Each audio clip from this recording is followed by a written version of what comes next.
The Riddler has made Batman solve a plethora of riddles, escape from numerous traps, solve endless puzzles, collect thousands of Riddler trophies, and race through several deadly tracks under Gotham, making you almost wonder where he had the budget or time to do such a thing to begin with. Yet time and time again, Batman has always been able to beat his challenges no matter how impossibly difficult they may seem, which causes the Riddler to slip into a mental break more often than he'd like to, screaming in his cell, ripping out his hair, wondering how Batman is always able to do it. Somebody tell me!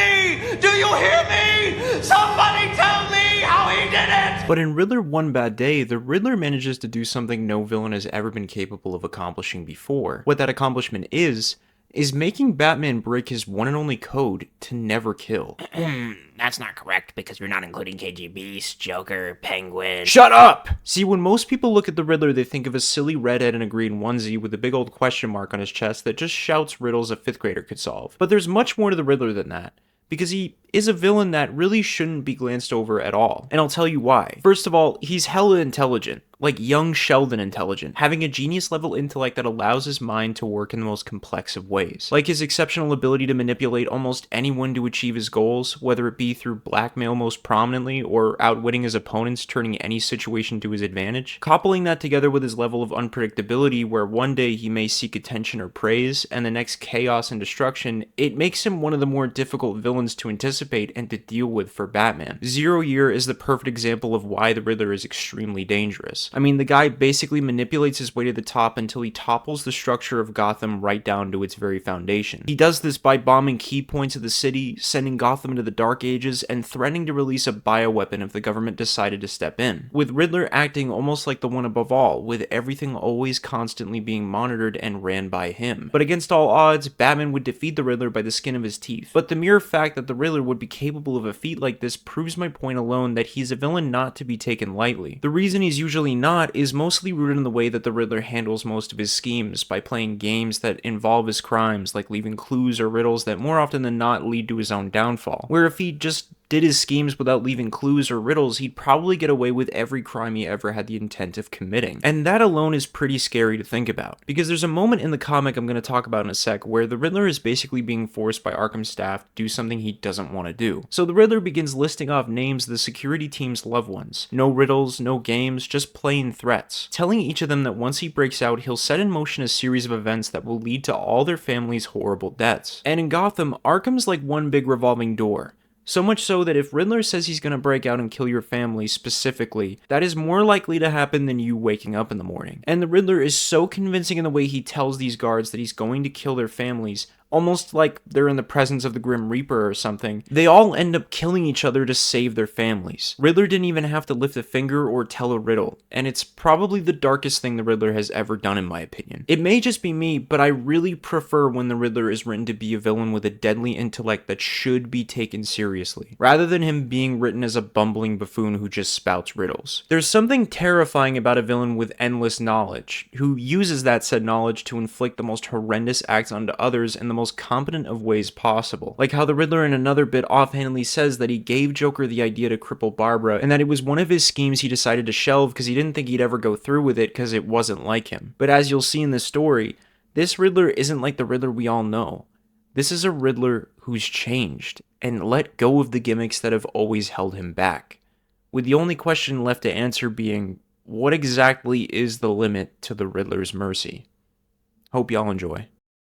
Now, beginning the story, we're set in some office building with a pretty unremarkable dude on the phone with his wife, discussing what they're going to do about their daughter trying to skip soccer practice. As he's gathering his belongings to clock out for the day and head on home, he bumps into one of his coworkers on the way out going to a different floor. Overhearing his conversation with his wife about his daughter, the coworker is reminded of a small picnic him and some of the work buddies went to and how his daughter played in the mud for hours. Arriving to the dude's floor, he says his goodbyes to his coworker, and while heading out of the building waiting on an Uber home, he texts his wife about what his coworker mentioned about the time that they all went to the picnic together and how times back then felt so much simpler until everything just suddenly goes black.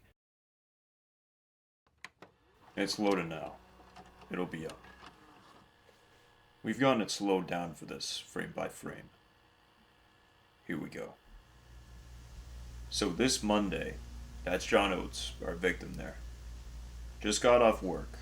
Usually takes the train, but decided to call a car that day. Now watch on the left here. And here's the Riddler. The gun's out by the time we catch him with the camera here. You see that? Right hand. Now in real time, this is just a few seconds, but no hesitation or anything. Can't see if he says anything. We looked. Didn't see movement in his mouth, looking like he did. And there's the shot. People start to panic, running from the noise. Riddler brings the gun down to his side, doesn't target anyone else. People still running. He drops the gun next to the body of Oates. It stays there until we get it. Very calm, no screaming or anything like that. Professional. Still not talking as far as we can tell. We've got a patrol car now coming his way. An officer half a block down sprinting toward him, shouting. He hears that, no doubt. And he turns to the camera. And he smiles.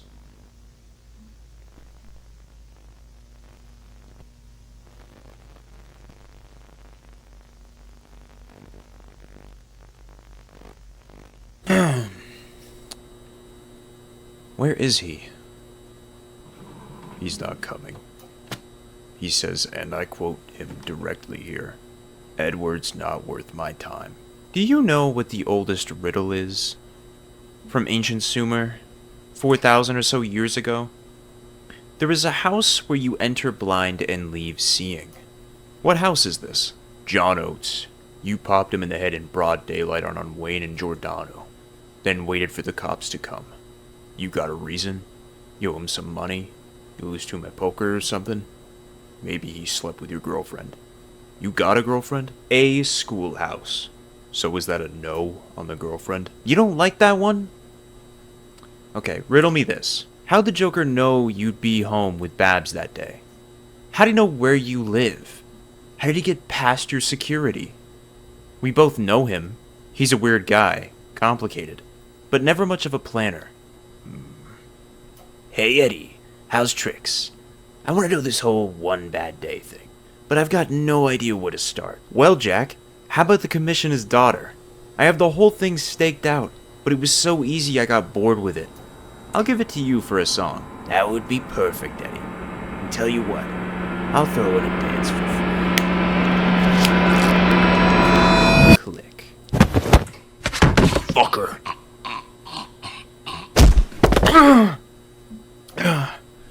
You okay, Gordo? You seem upset. Oh no, did people find out about Sergeant Essen? How, fucked her and then forced her to transfer? So you could hide your sexy affair from your pregnant wife? She worked for you, man. She had a career. And then, well, we know what came then, don't we? Poor thing. You come in blind and leave seeing. What house is this? Flashing back to the Riddler's childhood, we're set in a school for boys with him being scolded for receiving a 92 on his latest exam from Professor Yellen's class. Eddie tries pleading with the headmaster that he got the third highest score in the class, and it would have been first if not for some stupid riddle at the end. However, it matters little to the man. Going about this like it's routine, the headmaster tells Eddie to bend over while he finds the proper instrument of punishment for Eddie being in third place, as Eddie apologizes endlessly, but it makes no difference. Smacking Eddie over and over again, the headmaster would scream, Edward Tierney, are you the son of a whore? Are you the son of a whore? While Eddie would scream back that he isn't. He's his father's son. He's the headmaster's son. He's his son. Back to the present, a funeral is held for John Oates after his life was cut horribly short by the Riddler. Amongst those grieving, Bruce Wayne watches from the sidelines, ashamed that his villains always take the lives of those undeserving. While mourning for John Oates, his widow Miss Oates can't help but notice that the most important man in Gotham has attended the funeral. As Bruce says, he arrived because he saw what happened in the paper. While talking, they share an umbrella together, with Miss Oates struggling to put into words exactly how she feels about her husband's death. Yet Bruce tells her to take her time, offering to be a shoulder to cry on whenever. Back to Eddie's childhood in Professor Yellen's class, Eddie answers every question flawlessly. Yet when arriving to the final question being a riddle, Eddie becomes completely stumped, with the riddle being, what is the English word most commonly spelled incorrectly? Eddie answers enough and hands the exam over to Professor Yellen. Afterwards, while going over the exam with the class, Eddie feels confident that he managed to ace the exam, but Yellen just says the word incorrectly. Incorrectly was the answer to the riddle at the end of the exam. Eddie disappointed, Professor Yellen goes on to say that anyone can absorb information and spew it back out on an exam, but what Yellen wants is for Eddie and his other classmates to learn what to do with that knowledge.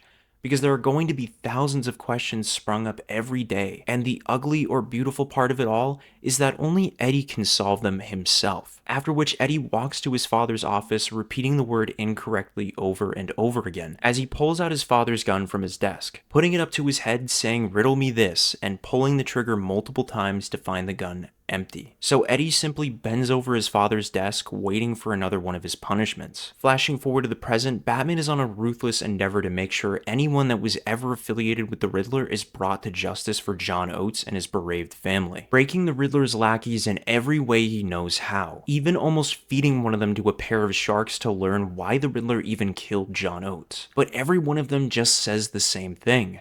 They don't know why. While over at Arkham, the Riddler had to be moved to solitary because he just keeps convincing several villains to kill themselves.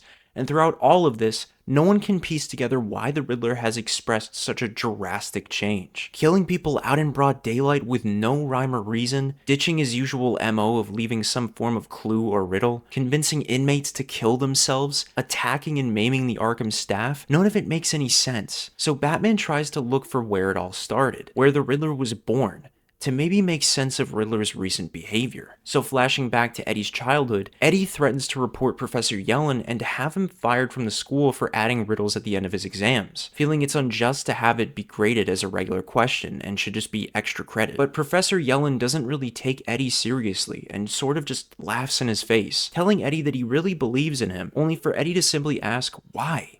Why do you hate me? Yellen says that he doesn't hate him, and that it's just learning to find the answers, so don't stress so much. It's only a riddle after all. And keep in mind, Yellen says this because he has no idea of the turmoil Eddie deals with day in, day out with his father being the headmaster. I bet with the added context it would make a hell of a lot of a difference. With that, Eddie leaves angered that his plan to remove the riddles from the exams didn't work, with tears streaming down his face. So that night, Eddie devised a plan to beat Yellen's riddle by sneaking into his father's office to find Yellen's exams laid out for the following week, find the answer, and finally beat Yellen's riddles, with the riddle being, what disappears when you say its name? Back in the present, Batman breaks into Eddie's father's house, dodging several shotgun blasts, demanding to know when was the last time he saw his son. Setting down the gun, he simply says to Batman that his son is an idiot, going on to say that when Eddie was a year and a half old, he could read, learning Greek, Latin. At the age of 5, he learned calculus. By 12, he had another dozen languages and was showing genius-level aptitude in every topic, such as literature, genetics,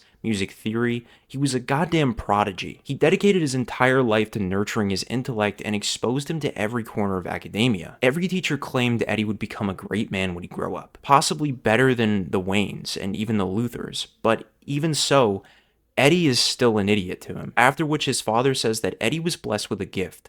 Blessed. And he wasted it on games. As such, Eddie ruined his life and his father's. After listening, Batman then asks where Eddie's mother is, only to arrive at her apartment bloodied and brutally murdered, left to rot for days. When asking the neighbors, a lot of them had no clue it even happened, except for one person who heard everything from the apartment next door. Now, the neighbor doesn't talk about her in the highest regard, but he does mention that she used to work the corner a lot in the city. Sometimes she'd bring home a couple of clients, and things would get a little rowdy, but never like this. See, one night it started out as usual, until a lot of commotion began almost out of nowhere. A lot of tussling and some stuff breaking, but through it all was Eddie asking questions. Questions after questions, like, where have you been? Why did you leave? What did you do? Eddie's mom kept pleading for a second to explain, but it was just fucking question after bloody fucking question for ages, right? Until he finally just stopped. So Eddie's mom finally catches her breath and says, give me a second to explain, and then just nothing. She's about to start talking and nothing. A few minutes later, he hears Eddie walk out of the front door like nothing happened, locks the door, and went on his merry way, telling Batman that he hopes he catches that son of a bitch and gives him some fucking answers of his own. Soon, Batman arrives on the top of GCPD, answering Gordon's call using the bat signal, and explains that there was a bit of a situation with the Riddler in Arkham. Now, while removing the Riddler from solitary back to cell block C, things got a bit messy. See, because in the process of his transfer per Gordon's order, Riddler looks to one of the guards named Andrew and simply says, Hey Hey Andrew, before you listen to Gordon here, please remember that you have 3 children, Maya, Caroline, and Caitlin, who go to Brent Community School on Conway, and that I have escaped from Arkham over 3 dozen times, and I will again, and I will find them, and I will kill them. Then looks to each and every other guard saying, Chris, Daryl, Gil, Christopher, Raphael, Ron, Connor, Josh. I feel like I know each of you and your dear, sweet, soon-to-be dead families. And yet, it's like we're meeting for the first time. There's a fun riddle in there somewhere. What happens next is a bloody massacre, with security killing each other left and right to protect their families from the Riddler's wrath. Who do you meet for the first time, and also the last time? An Arkham guard. No, it's too specific. You'd have to be here.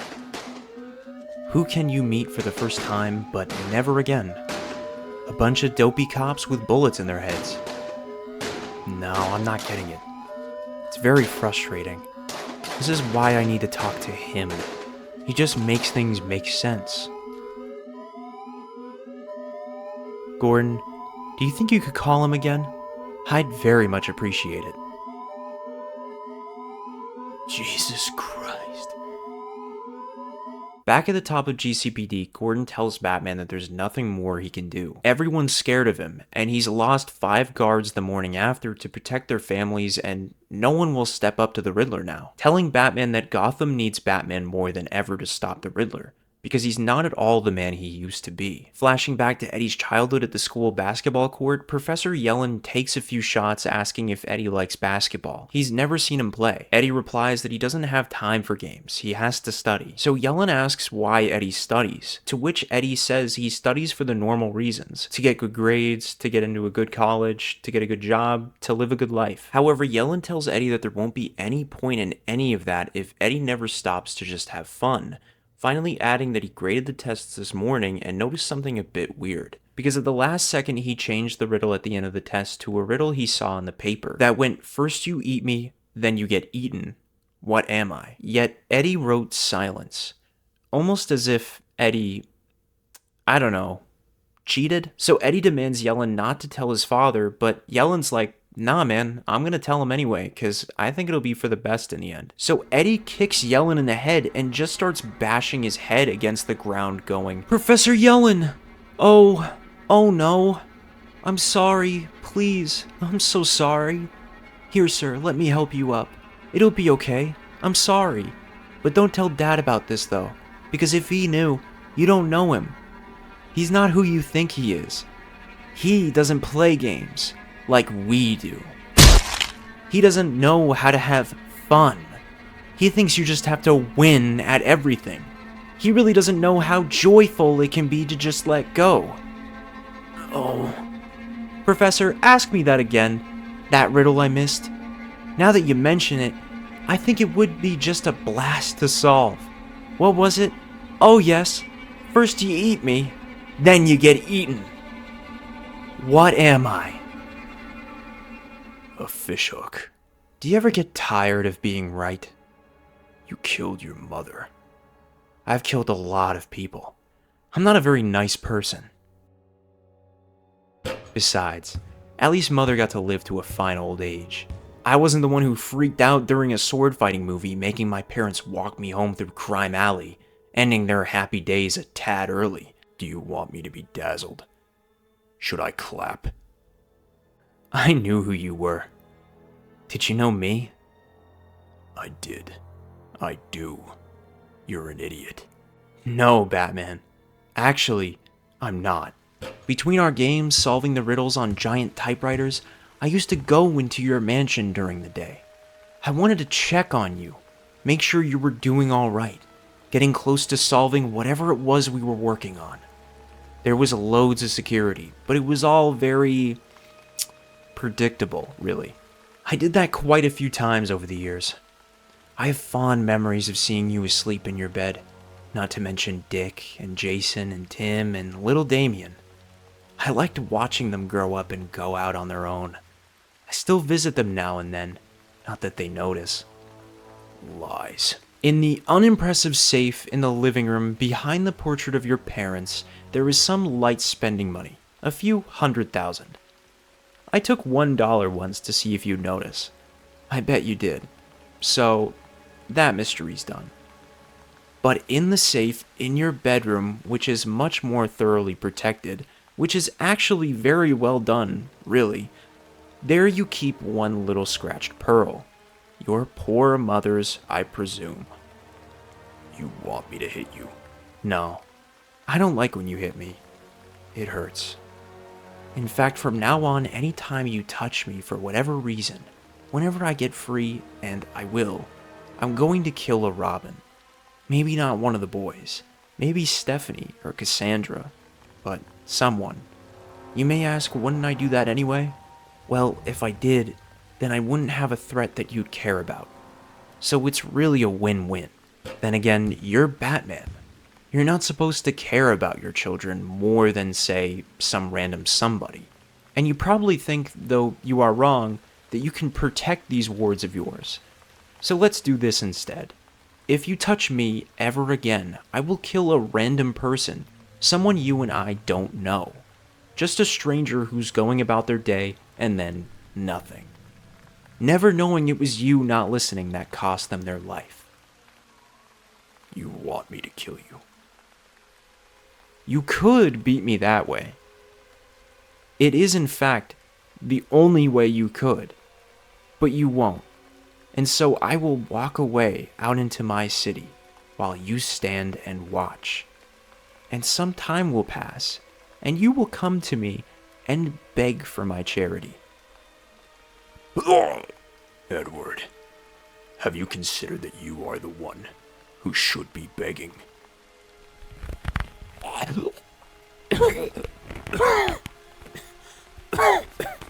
No.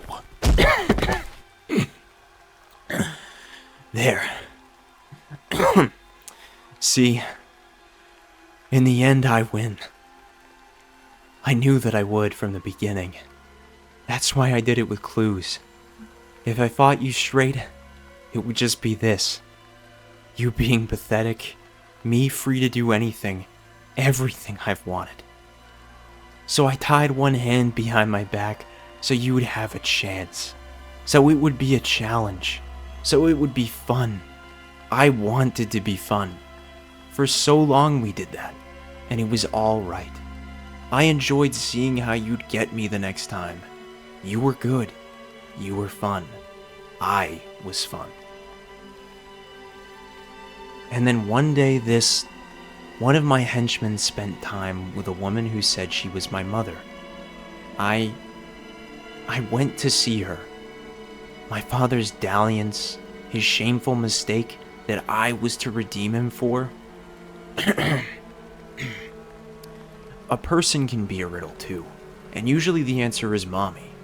What did mommy do? And there she was in front of me, and I could finally know why I am this way. Bruce, I'm not like you. Simple. Crime killed my parents. I will fight crime. Whatever. No, I'm more complex than that. And I was about to be solved. So I asked her some things, and she opened her mouth, and before she could answer, I reached out and I strangled her.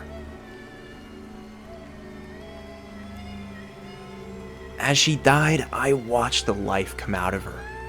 I don't know. I didn't want the answer.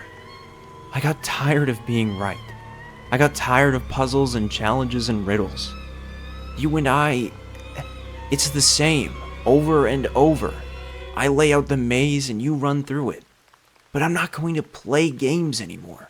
Handicap myself to fight you for the thrill. I'm sorry, but I'm done with that now. I don't want to win or lose anymore. I don't care about that. You're very smart and good, and I'm smarter and better. So I'm just going to live my life, and you can live yours. Is that why you did it? You killed that man to show me what you can do without clues, without a pattern? How can I ever stop you? That's why a wife doesn't have a husband. Children don't have their father. For this stupid message? The fence in the back of the yard is open. There's a car on the outside waiting for me. I have a room prepared at the Gotham Plaza, a suite 78C. I'll be staying there for the foreseeable future. I didn't kill that man to deliver this stupid message. No. I killed him because I knew I had to tell you how things were now. That if you so much as touched me ever again, I would kill a random person. And I knew you wouldn't believe me, and you'd test me, and... well, he's dead, isn't he?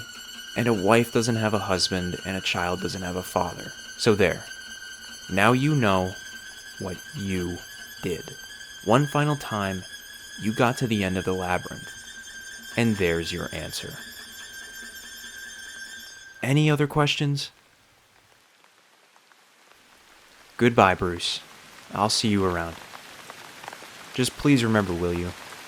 Riddles are fun, but I'm not.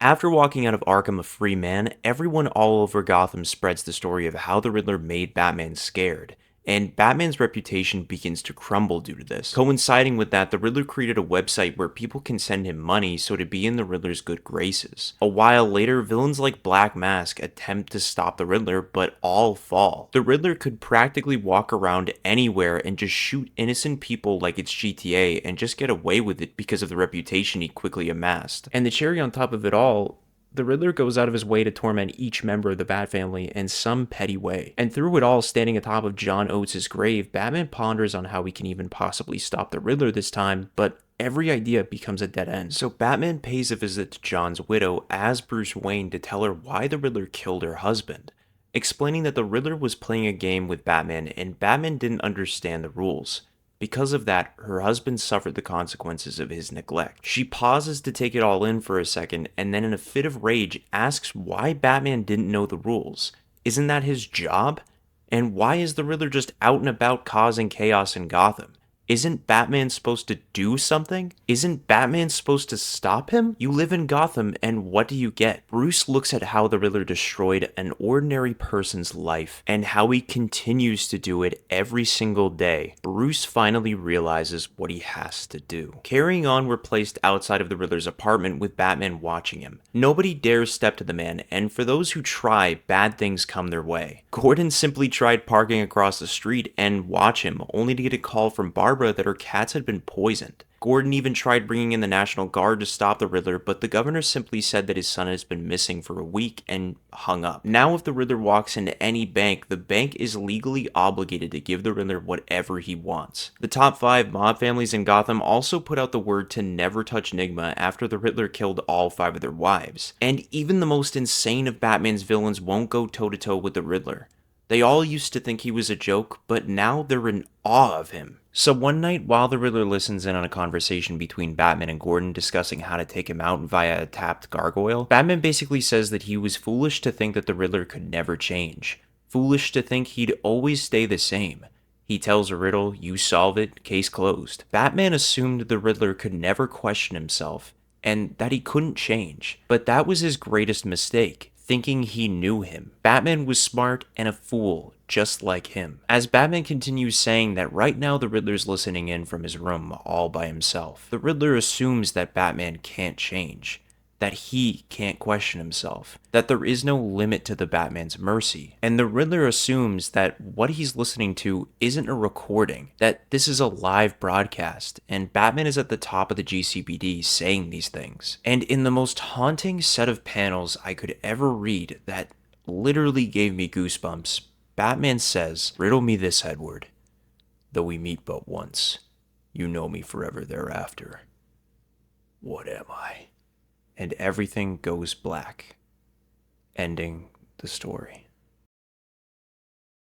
I have to say without a doubt that this is probably the darkest Riddler story I could have ever possibly read. I just love the puzzle the story creates for itself that you have to solve and piece together the further and further you keep reading. Like the mystery to what led Eddie into becoming the Riddler in the first place, showing that the persona was but a reflection of his late professor and how upon meeting his mother again much later in his life, shattered his psyche, inspiring him to shed the weak and pitiful persona of the Riddler to become the intelligent and ruthless Eddie he always was buried deep down. It's such a good story with many little subtle details scattered throughout that show you his subconscious inspiration for the Riddler, like for instance the riddles his professor used, or how his professor mainly wore the color green, so on and so on. I also love this comic for how it shows how truly brutal the Riddler can be when throwing away all the petty games and riddles that were always the leading cause in him being done in. Also, how he literally takes Gotham by the balls and makes it his city. How he manages to make Batman fear him and ultimately break his one and only code to never kill. It's such a spectacular comic with phenomenal writing by Tom King and Mitch Gerads. This book also holds a very special place in my heart since I have a signed copy of the comic that I actually got signed by Mitch Gerads a few years ago. Mitch Gerads is a pretty awesome dude, and if I'd suggest any of his work the most, it'd have to be Mr. Miracle. That's probably my favorite of his work he's ever done. But with that, this is going to bring an end to the video, and I also just want to say really quick that I have a couple more videos lined up for the remainder of the year that I'm just working extremely hard on for you guys, that I just want to make the best possible videos I possibly can make. And with that, check out my Twitter, make sure to leave a like and subscribe, and as always, I'll catch y'all on the flip side.